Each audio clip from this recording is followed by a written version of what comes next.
Hi everyone, welcome back to my channel. My name is Danny, and today we are taking a side road. We are going back to where it all started almost a year ago when I started this channel, and one of the first big successes that caught a lot of attention from the viewers was Crosby, Stills, and Nash. And their first two records, of course, the second one with Neil Young as well. So it took, I would say, quite a time to actually come back and kind of do the solo records that all these guys have released right after Deja Vu. And that's what we will actually do today, as we are at 1000 subscribers. I will make a full circle and cover all the solo records that the guys made in 1971 or 1972. So I just mentioned, yeah, 1000 subscribers. Thank you so much for the engagement, for the support. It's been really a thrill and an exciting journey for me. I completely got what I wanted from it, and that's to learn about new music, but to have an engagement with an audience and to learn from the audience, from the viewers, all the details that I missed in the first listen. And of course, many of these albums stayed in my rotation. When I'm offline, I sometimes come back to these albums and listen to them again, and that's really an exciting thing to have in your life. So I hope you will enjoy this series. We will do 3 albums in the next couple of days. I will be releasing, I believe, 2 videos per day, just to cover it as soon as possible so we can get back on track with the other projects that I have in mind. So without any further ado, if you if I Could Only Remember My Name is the first debut record by David Crosby. And I see on Wikipedia that this record includes many stars, including Jerry Garcia from Grateful Dead, Nash, Neil Young, Johnny Mitchell. So I think it will be very exciting to hear them in the different arrangement with Crosby leading the way. So without any further ado, let's start side A. I will share my comments after each song, and I hope you enjoy the ride. Thanks for watching.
Wow. I didn't expect. Well, I didn't have any expectation, but I was caught by surprise how the album starts, and I just love this kind of album introductions or intro songs that are kind of lo-fi and kind of build up the energy. And this almost sounded like a tribe song, like a very like a mantra song, just repeating and repeating all over again in a loop. And I just love the instrumentation, how um, very bassy everything sounds. Of course, it's led by the bass melody, but even some of the other percussions were only accompanying the acoustic guitar, and even that effect of a kind of a bell um, gave me literally chills. Um, I kind of it kind of reminded me on the opening song from Pearl Jam's 10 record, because they also have that kind of uh, intro at the first song once. And I can definitely hear that connection. Maybe it's not intentional, but just going from that very low five, a very quiet in the back kind of effect, and just going into a very punchy song. So I was not hoping, but I was maybe expecting something similar might happen here, although it was released, 20 years prior. But let's see Cowboy Movie, how it goes. It's an 8 minute song, so very, very interested to hearing this.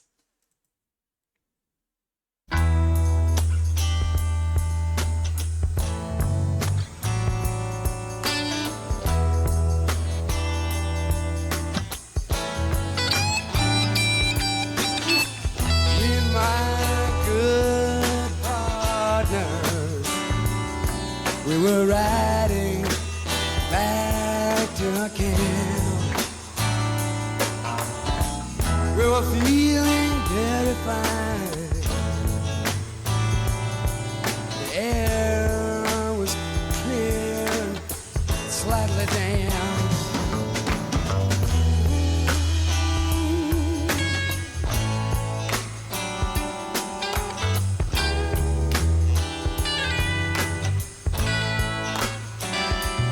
We were riding back to have ourselves a party, celebrate the ride of the train. We were talking kind of low and lazy about not having to go out soon again.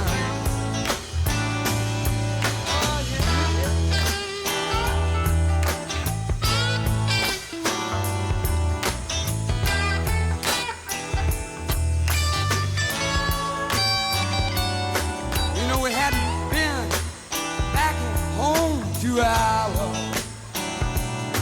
We heard a heart cry out in the night. Now you know that's a signal from young Billy, who's our sentry. Saying something here ain't exactly right.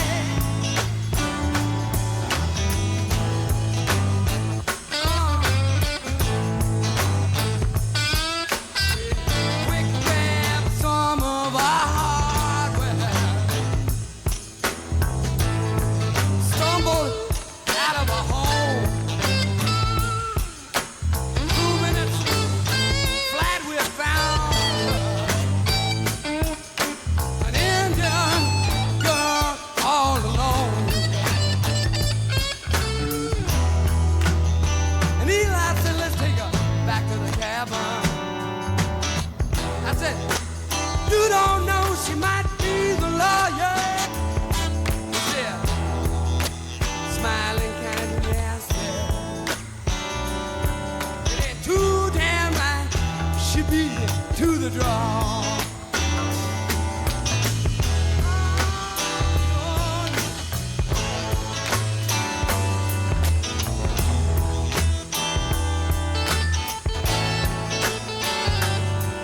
We were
know she said she come to take young Billy home.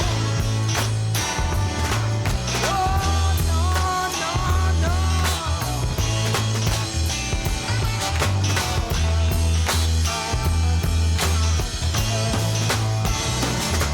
Eli said he killed young Billy. They killed the Duke and probably me too, yeah. An Indian girl, she said, go ahead now, do it. I said, stop it, and she bit my thumb nearly clean through, yeah. Ah.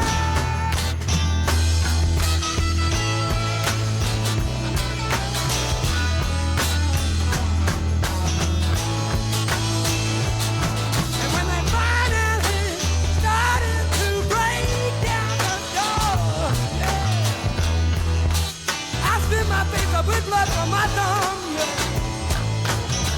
I lay down on the floor and played real good possum. You know I'm crazy, but I ain't real dumb. Oh, no.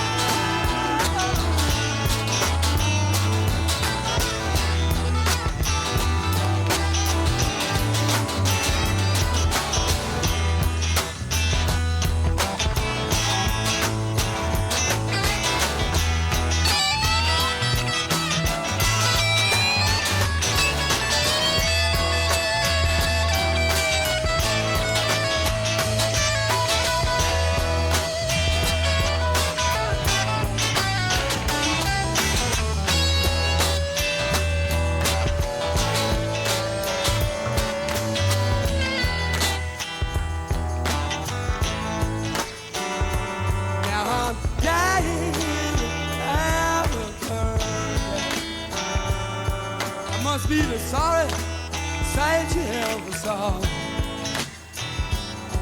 You know the reason I'm the only man is here to tell that. You know that Indian girl, she wasn't an Indian, she was the law. Ah.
All right. Oh man. Wow. I immediately recognized a hidden gem. This is such an epic song. Man, I have no idea why classic radio stations. I never heard this on these kind of type of record stations or any anthology rock shows on radio. I never heard this song. I mean, this is it. I got the vibes from Cowgirl in the Sand from Neil Young, and man, this is as good as that one is. It definitely has that vibe. It definitely has that energy, that atmosphere.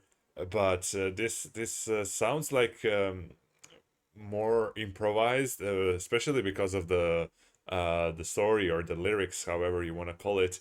It sounds so in the moment, like created in the moment, and man, I mean, I don't know where to start. The groove, the bass line is amazing. That guitar, kind of obviously or very consciously going in a loop, in a very short loop, like sometimes in a 4/4 song you cannot identify that it's basically a loop, but here it's kind of more obvious. I don't know from a technical point of view why, but it kind of felt very very hypnotic in that sense.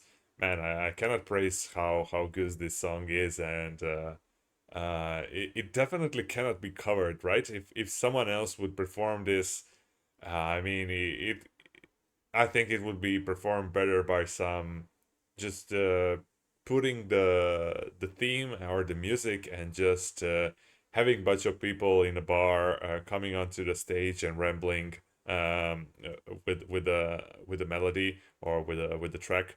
I think that would be the best cover version that possibly can be done.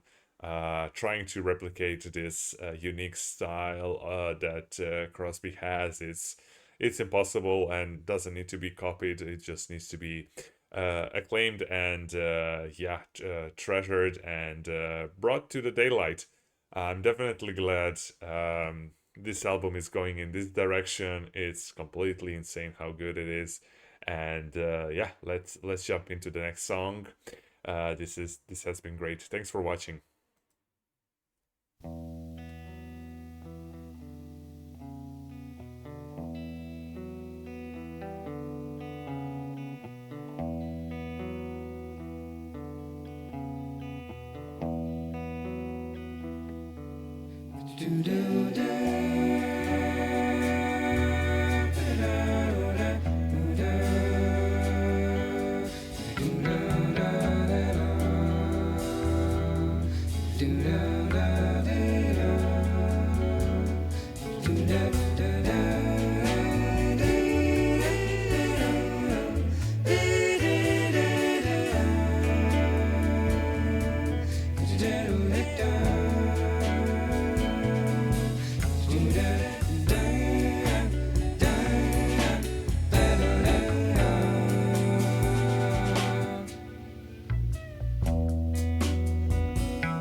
Well, it started with very familiar harmonies that we know from CSN. But I'm not. I mean, I dig the song. I dig the atmosphere. I'm not completely convinced on the positioning of the song in the track list.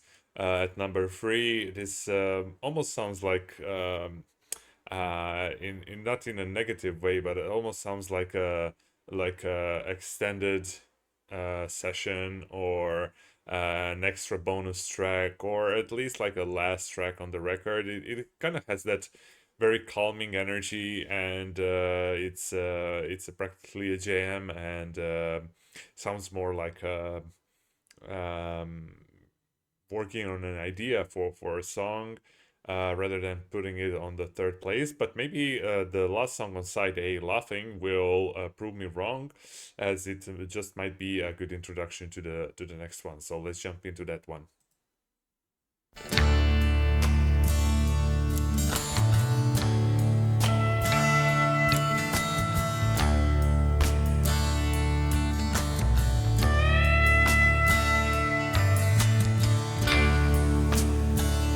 I thought I met a man who said he knew a man who knew what was going on. I was mistaken. Only another stranger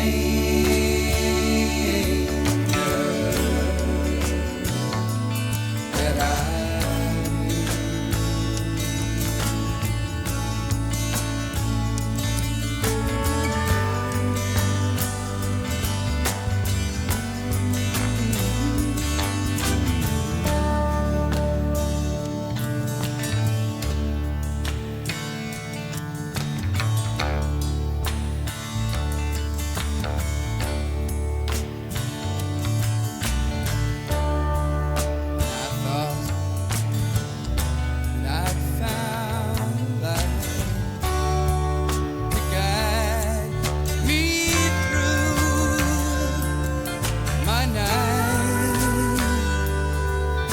This darkness, I was mistaken.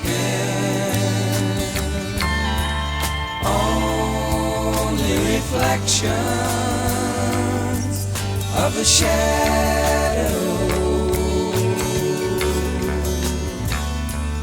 that I saw.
Okay, yeah, so I understand a bit better now. That previous song, Tamil Pace High, if I'm pronouncing that correctly, definitely sounds like a introduction or intro song to this classical CSN type of tune, and it got me wonder.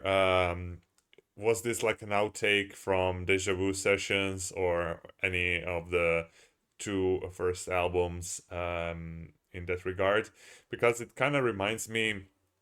Of course, there are a lot of similarities when you hear their harmonies and when you hear, especially in this time of in this time, um, beginning of the 70s, it kind of does sound like one of the first two records, and especially I cannot recall the name of the song, but there's um, maybe it's